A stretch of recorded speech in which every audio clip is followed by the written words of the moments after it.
¿Qué tal estáis? Nosotros, como veis, no podemos salir de casa, supongo que como el resto del mundo. Nada, ya que no sabemos qué hacer, pues estuvimos dándole vueltas a la cabeza y buscando cosas. Y bueno, esto, traer a contactar con un actor de Harry Potter, pues y ponerlo en directo para que todos vosotros podáis disfrutar un poco de las conversaciones que vamos a tener, aunque va a ser en inglés. Esperemos que sea lo más entendible posible. Y nada, intentaremos ahora en breve conectarnos con Ray Fearon, que es un actor que sale en la película, hace el del Centauro de Harry Potter, pone la voz y un poco la imagen de él, y también hace series y teatro. Es un actor de series en una de las series más famosas de Inglaterra, lleva ya, no sé si 20 o 30 años emitiéndose. Coronation Street. Bueno, pues sin más, intentaremos contactar con él a ver si nos podemos poner en contacto con él. Hola, a ver si a la tercera va la vencida y podemos contactar con Ray otra vez, porque estábamos con él, pero no sé por qué no lo veíais vosotros o no nos veíais a nosotros, entonces estamos intentando a ver solucionar el tema. Vamos a probar otra vez. No sé si nos deja ahora.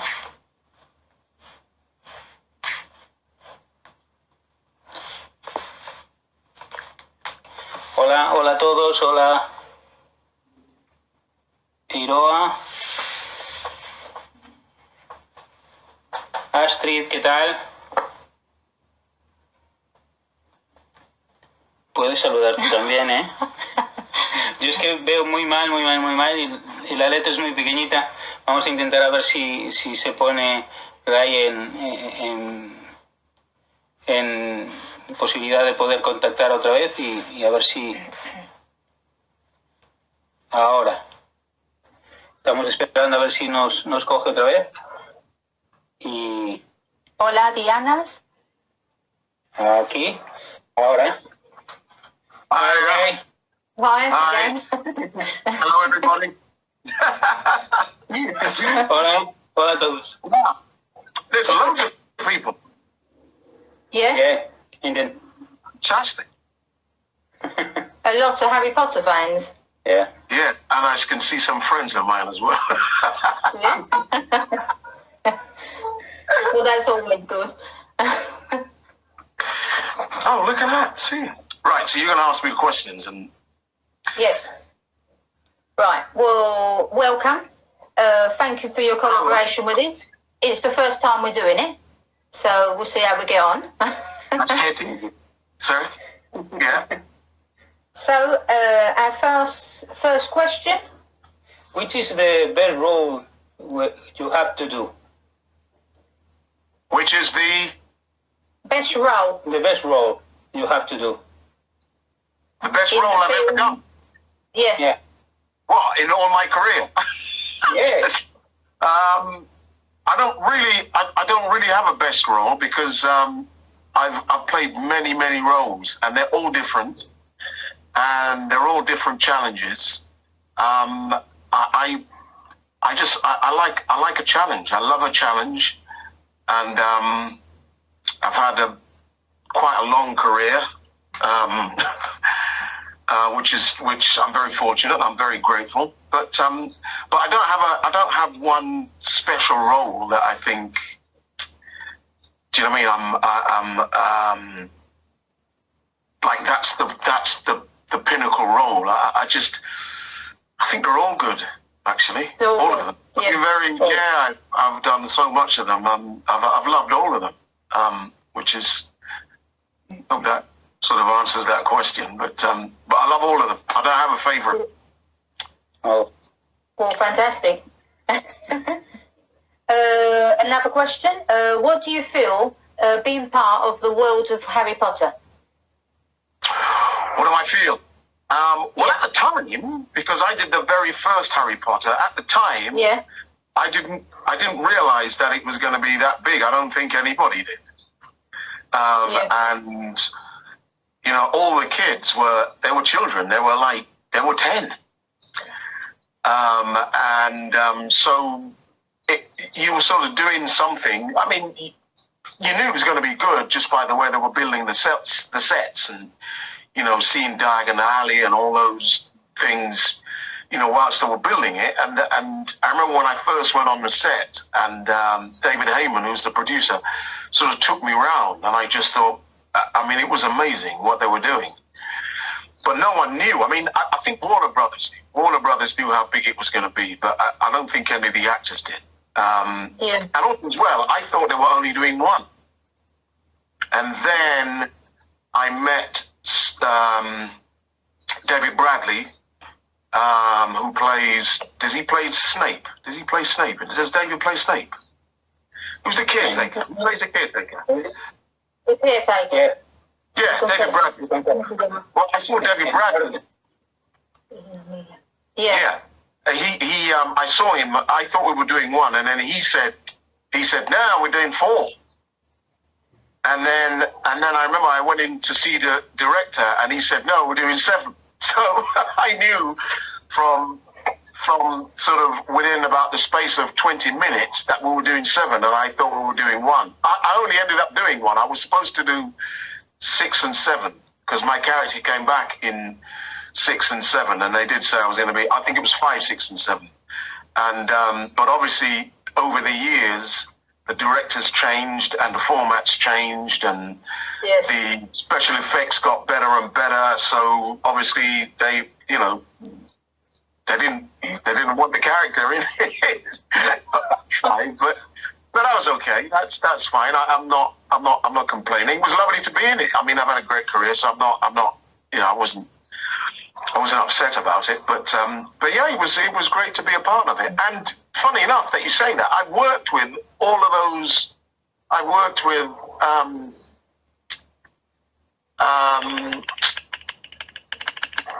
Emma. I've worked with Emma on Beauty and the Beast. Yes. I worked with God. See, it's the names are going. Who's the God? What's his name? Red hair. Who's one of the 3? Wesley. Yeah. I worked with him on a TV series. I worked with is it Draco on a TV series?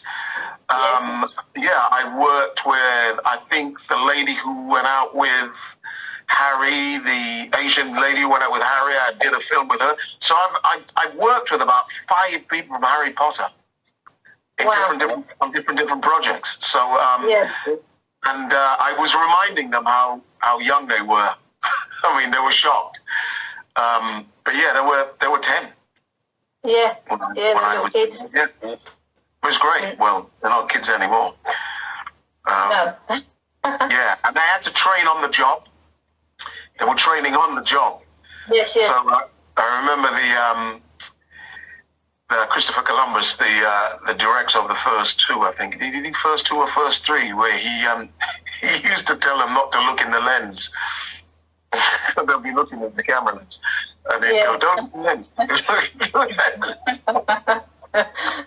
Okay. But it was great. It was fantastic. So yeah, I was honoured. It's honoured to be a part of the Harry Potter world, and it's funny, I still get paid for it. So that's good, isn't it? I still get paid. Oh, your voice is gone.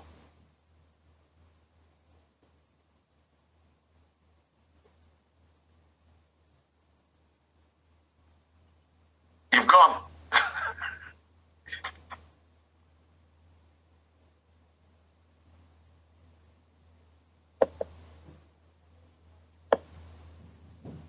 What's happened?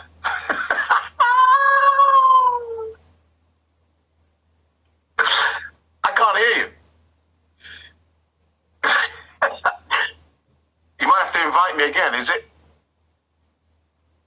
Can you hear me?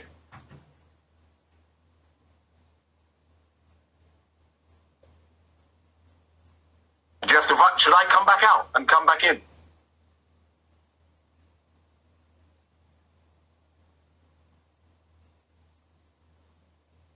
I go out and come back?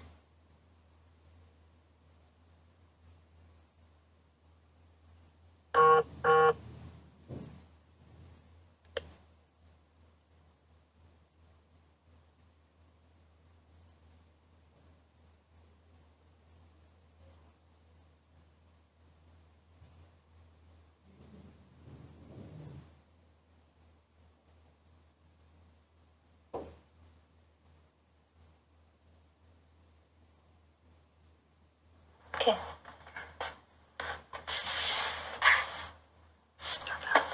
Hola. Hola otra vez. Otra vez. No sé si ya nos podéis escuchar, pero se nos fue el sonido. Sí, otro problema técnico de nuestro primer intento de contactar con Ray. A ver si volvemos otra vez a contactar con él y volvemos a retomar un poquito la conversación. Espero que todos lo estéis pasando lo más ameno posible. Y esperemos que os estéis divirtiendo esta tarde así.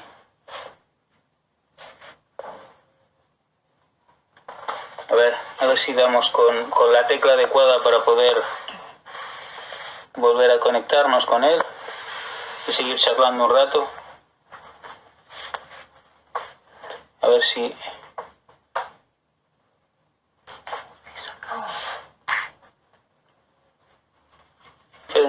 Aquí, ya está.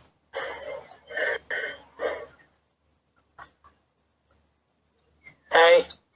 Ah, you can hear me? I can hear you. Yeah. What happened? I don't know, the sound went. We couldn't hear you. Could you hear us? I don't know what that was. No idea. I'm not great on these. I'm not good with all this kind of stuff. So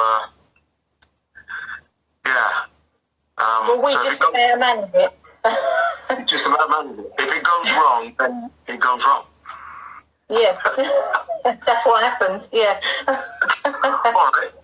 I think I was in the middle of saying something, wasn't I? Anyway, it doesn't matter. We can move on. It's all good. I hope everybody is staying safe.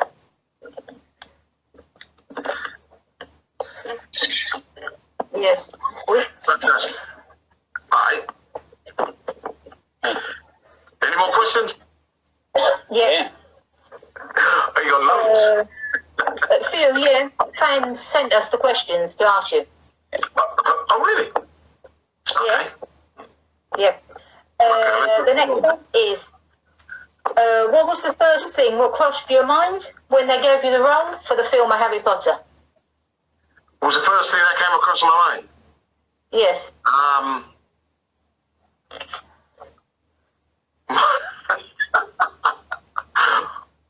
What came across my mind? I thought, wow, because I thought I was going to do 4. I thought I was going to do 4. Yeah, I thought, whippy, that is going to be a lot of money. But but then I realised I was only in 1. I'm going to be one. Yeah, but then J.K. Rowling said, I saw it. She said, "Oh no, you're definitely going to be in the others." But yeah, I thought I was in the 4. I thought I was in 4 of them because I hadn't read the books. I hadn't read them. I didn't really know much about them until when they said, "Yeah, you got the part." And I thought, "Whoa! If I'm in all of these books, this is going to be fantastic." But And have you read the books? Did you read them afterwards or no? no, I didn't. No. No lo veo el libro. No. I blame it on work. Very good. I blame it. I've heard they're very good. I've heard they're very, very good. Yeah. I've watched the films. I've watched some of the films, but I blame it on work. I blame work. I was busy, but I thought I was. Oh, yeah, but I wasn't. But that's okay. You know, yeah. Anymore. Yeah. Do you have any anecdotes Doing the film. during the film? Did I have any? Any anecdotes? Anecdotes. Any what? Like something happens you won't expect in doing the films, or something funny, or something. Did anything happen? Yeah. They did have a sweet shop. Yeah. No, nothing unfortunate happened. There was something that did happen. I didn't know when we were doing the scene in the forest. I didn't know that Hagrid, from a distance, was a completely different character. He was so in the distance, Hagrid was the rugby player, Martin Bayfield, and he was 7'1". Yeah, he was 7'1", and he had on a Hagrid head, right, which was operated by the controls by somebody behind all the cameras. Now I didn't know. Anyway, he put the head on the floor. So I came in and I thought, gosh, Robbie Coltrane's buried underground. That's what I thought, because it looked real.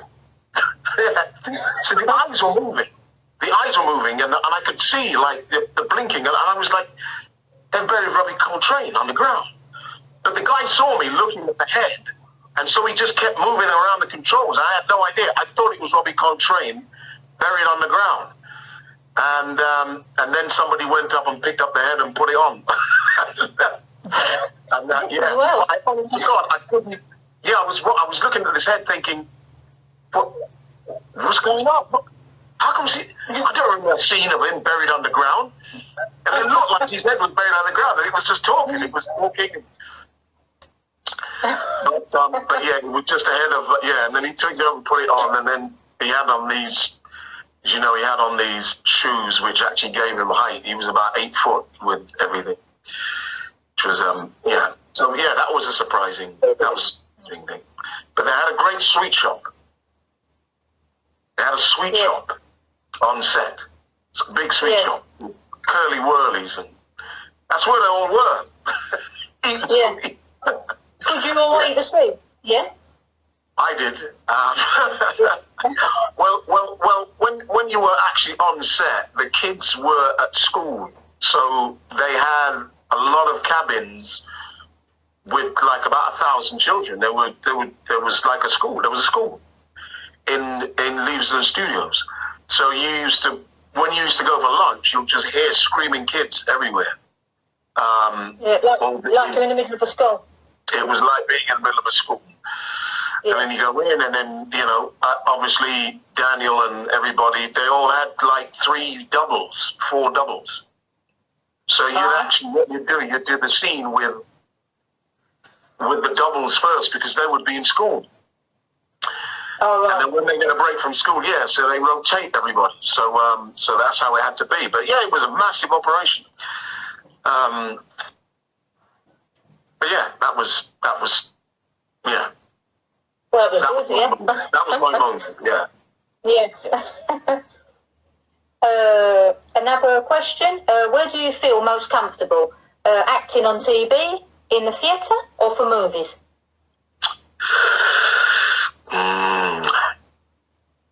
I'll always say acting in the theatre. Yeah? Yeah. I think movies are basically a director's medium.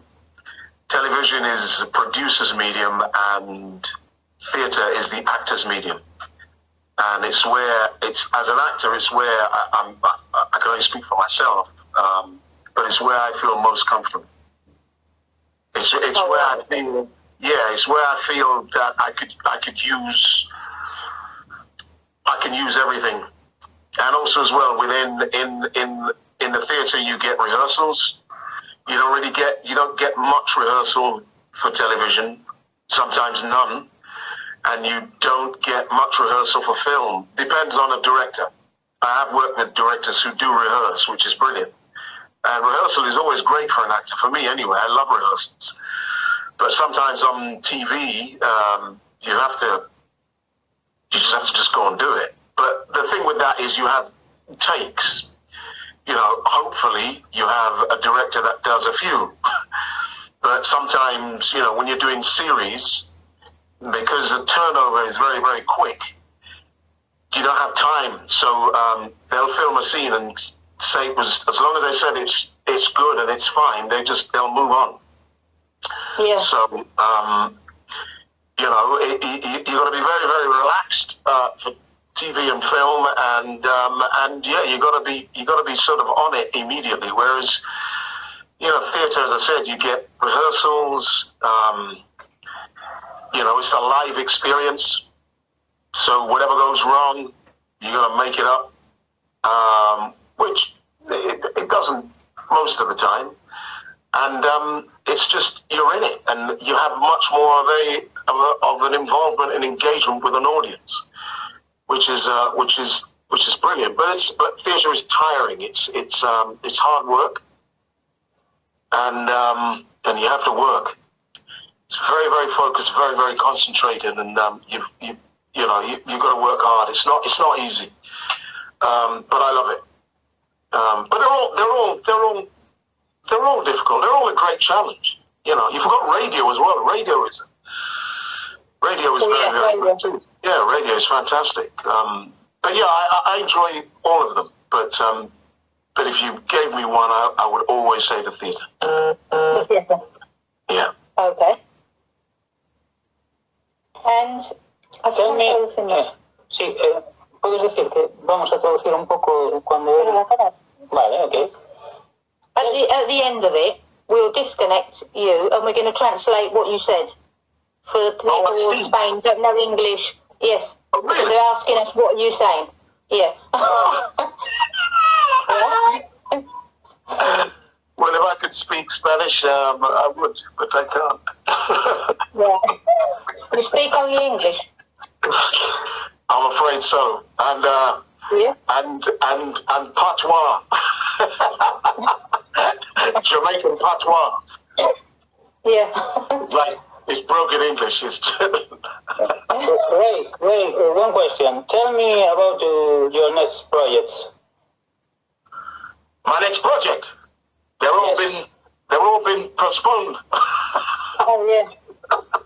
Well, I just finished. I did just I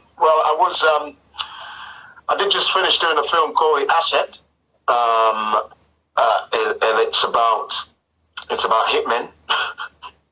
Well, hit women, and it's with Maggie Q and Samuel L. Jackson and Michael Keaton, and it's directed by Martin Campbell, who I did a film with called The Foreigner with Jackie Chan, which was great. And we literally just finished it in Romania just before everything sort of happened. So yeah. I was then going to start a series called The Girlfriend Experience, which is an American series, but it's got postponed. And then I was going to do a film about dogs. About dogs in set in Britain, and it was going to be set in Liverpool in a park, and that was going to be for the summer. It might still happen, it might not. So but all these things have sort of all these things have happened, and it stopped everything. Yeah, but hey, it's how it is. It's it's no one expected a global pandemic, but it's serious. Nobody. Yeah, and it's serious, and that's much more important. And we gotta wait and see. We gotta see it through. Really, so work really hasn't really been on my mind at all. I mean, I've been working a lot. As I said, I was going to go off and do all those projects, but either they're postponed or I'm sure they're postponed. I was supposed to start last week with the series, but yeah, obviously no one's coming over. They were going to film. It's an American series, and they were actually coming here to film it here, but obviously everything's closed, everything's shut down. So fingers crossed that it will continue. But we'll see what happens. It's you know. Yeah, see how it goes. Yeah, but I'm okay. I'm all right. You know, yeah. Fantastic. Yeah. Yeah. The last question. Okay. We know you played in another role in a magic world, which is Disney. You were the bookseller in Beauty and the Beast. I was the librarian. Yeah. Yeah, librarian. Yeah. Yes. Did you like it doing that film? Did I enjoy it? Yeah. Everybody enjoys doing Disney movies. Yes.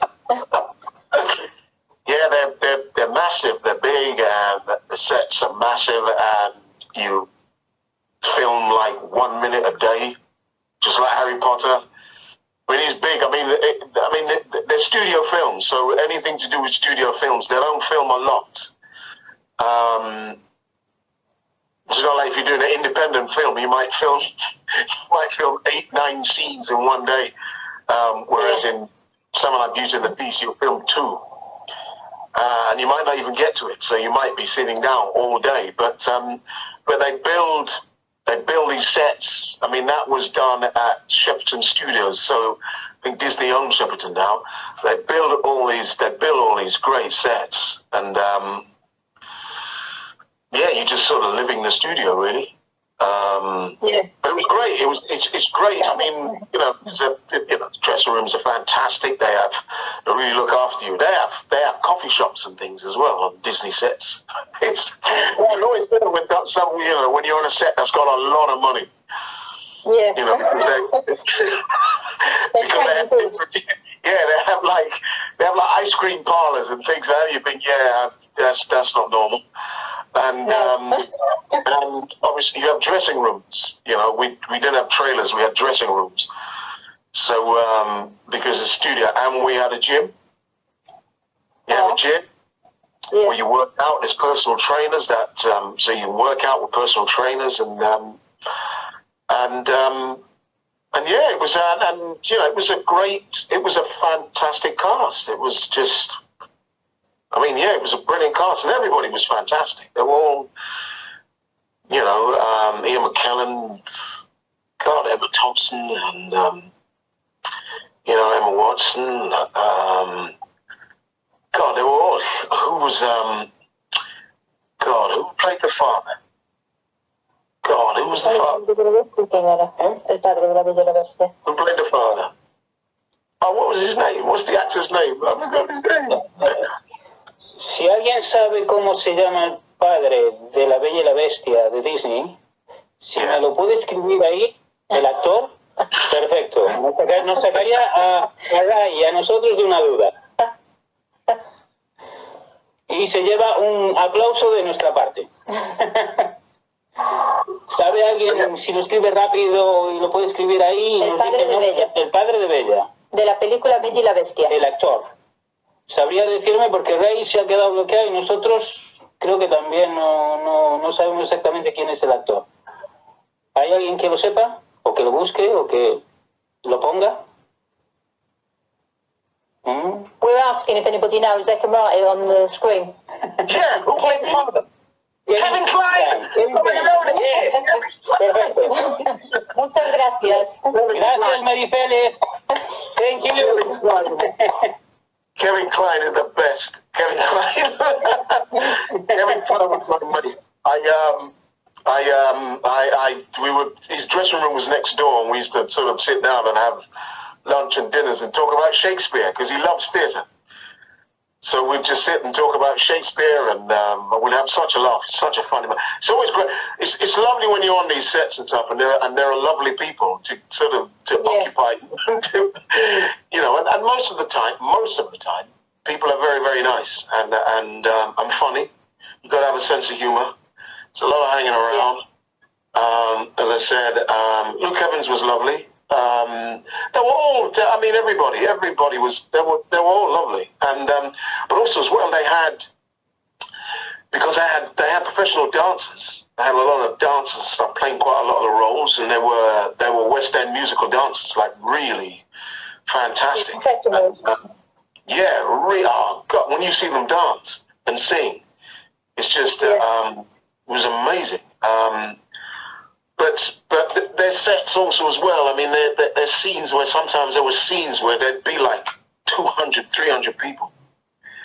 And those, and those scenes, you've got to have a lot of patience. You've got to have those, because it's like, you know, there's like 6, 7 cameras, you know, all in different places. There's horses, there's, you know, people on horseback, there's carriages, there's all kinds of, and if I remember, there was a few times we did night shoots, and when you're filming at night, sometimes it could be very draining.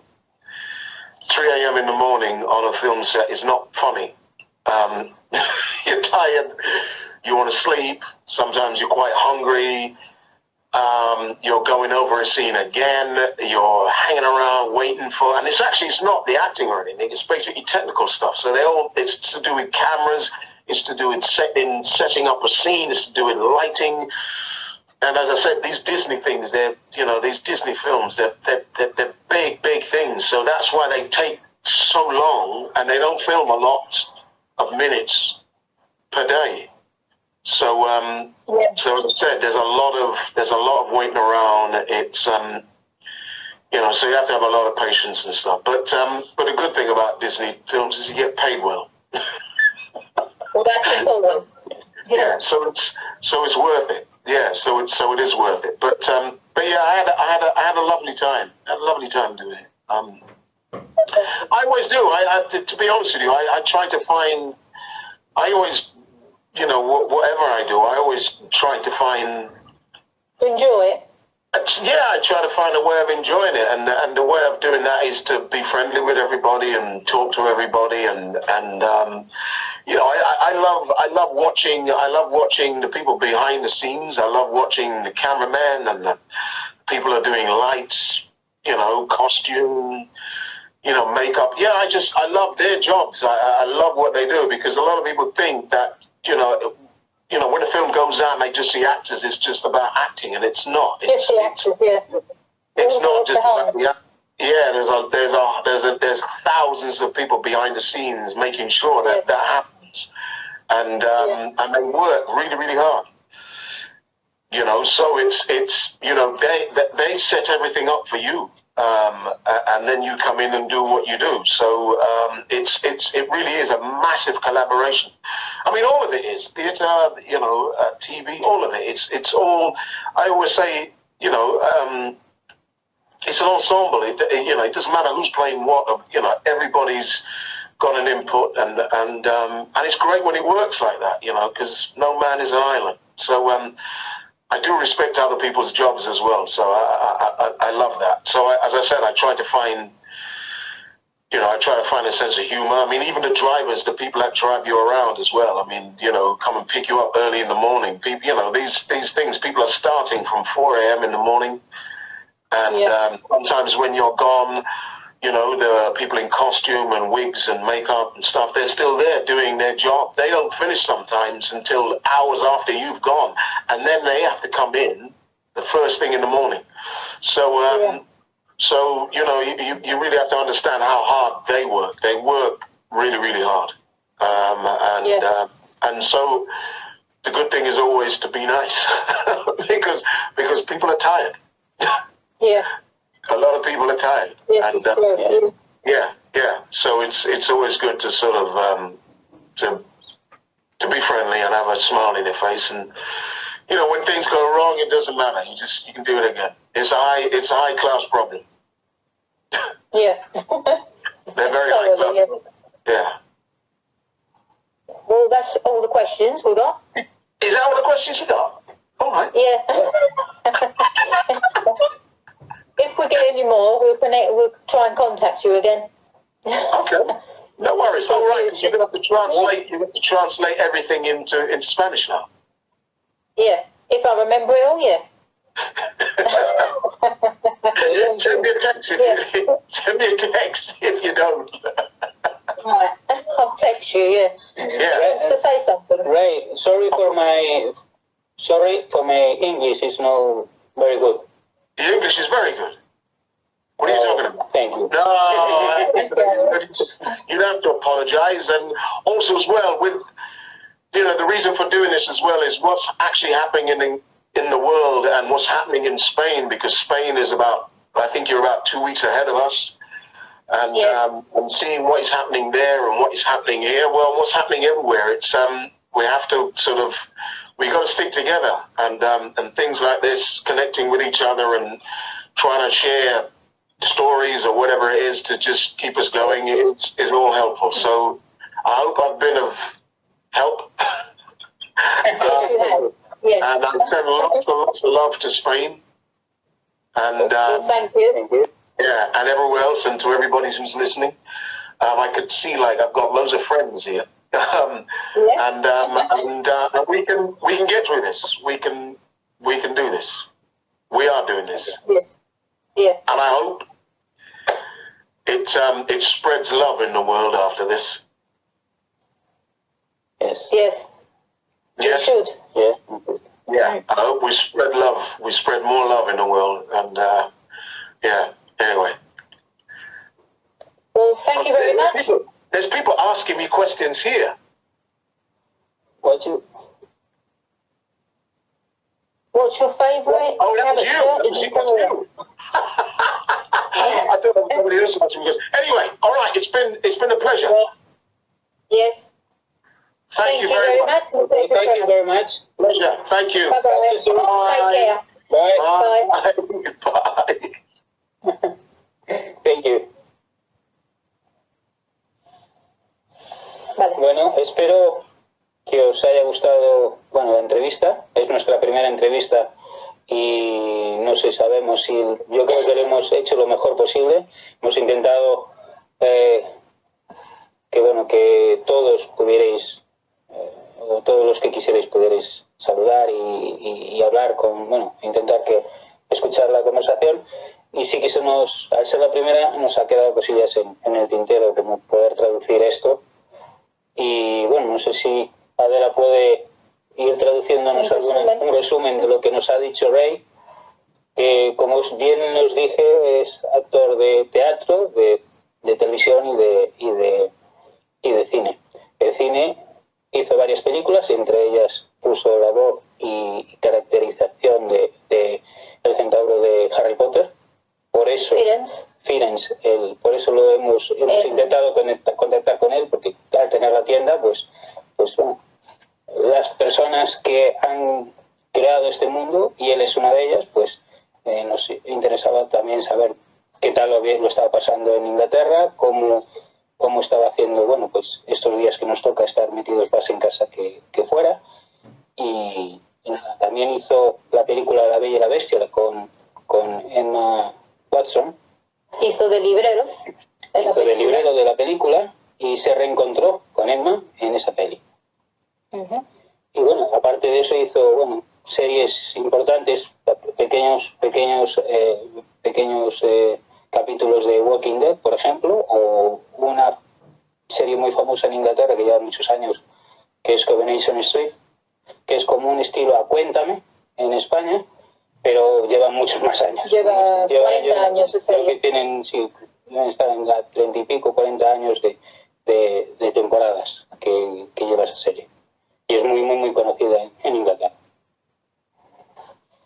Preguntáis ahí cuál es su Instagram. Es fearon.ray. Si no, tenemos un post subido con su Instagram. Lo podéis seguir desde ahí. Le hemos preguntado que cuál ha sido su mejor papel que ha interpretado en su vida y ha dicho que todos, que no podría escoger ninguno. Todos han sido diferentes y que no podría elegir. Para él, cada uno que hizo fue importante. También le preguntamos que cómo se sentía siendo parte del mundo de Harry Potter y dijo que él no se esperaba que hubiera el boom que hubo de Harry Potter. Yo creo que nadie se lo esperaba, no. Nadie. Y bueno, y los actores que han estado o han conectado con las películas, pues yo creo que bueno, que están súper contentos por haber participado en este mundo. Y haber creado ese mundo. Yo creo que sí. También le preguntamos, que son preguntas que nos habéis mandado vosotros, ¿qué fue lo que se le pasó por la cabeza cuando fue elegido para hacer el papel en Harry Potter y la piedra filosofal. Él dijo que fantástico porque en un principio él iba a salir en 4 películas. Iba a salir en la primera, en la cuarta, en la quinta y la sexta. Incluso habló con J.K. Rowling y ella le confirmó en un principio que iba a salir en esas 4. Al final solo salió en 1, pero que está muy contento y muy afortunado de haber salido.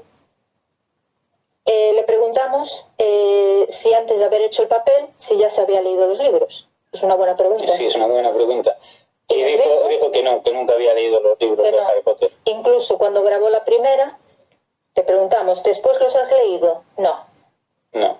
La verdad que, bueno, es muy sincero, está muy bien, por lo menos es muy real y muy sincero. Y eso es bueno.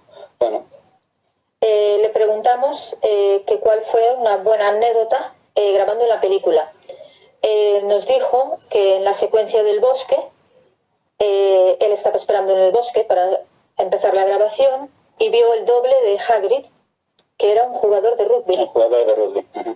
Y le ponía una cabeza como si fuera un robot y eso se movía solo la cabeza, él simplemente lo llevaba. Y en una de estas entró en una zona y solo vio la cabeza en el suelo. Y se extrañó y dijo, ¿y por qué está Hagrid enterrado en la película? Y se movía y se asustó. Hasta que vino Hagrid, el actor, y cogió la cabeza. Claro, no entendía lo que estaba pasando. Le preguntamos también dónde se sienta él más cómodo. Si actuando para series, televisión o para el teatro. O en películas. Y él dijo que en el teatro era donde él más se sentía más, bueno, podría explayarse más, se sentía más realizado, digamos, como actor, ya que, por ejemplo, en directo al público podría ver las reacciones, que a veces cuando haces películas tampoco las tienes. Entonces yo creo que el trato directo en el teatro es mucho más cercano y por eso le gustaría. También le preguntamos que cómo se sentía habiendo participado en una película de Disney, La Bella y la Bestia, y dijo que era maravilloso, que increíble, que lo volvería a hacer, que le encantó, que la gente muy bien y que en Disney cada día a lo mejor grababan 1 minuto, 3 minutos de película, no grababan más, para que estuviera todo perfecto, las luces, el escenario, todo. Y que incluso tenían cafés, puestos de chuches, de todo, que los trataban increíblemente. Y yo creo que no me queda nada más. He resumido. A ver si en el siguiente directo que hagamos... Sí, intentaremos mejorar un poco la tecnología, que no se nos da muy bien, porque hubo ahí desconexiones. Intentaremos traer a más actores, a más gente que se pueda poner en directo, ya que como la cabeza no para en este momento de estar aquí encerrados en casa, pues entretenernos. Tenemos que entretenernos y entreteneros a vosotros, que lo único que deciros antes de cortar, que os cuidéis, que estéis lo más en casa posible y que nos veremos fuera muy pronto. Gracias. Un beso a todos. Cuidaros mucho. Y cuidaros mucho.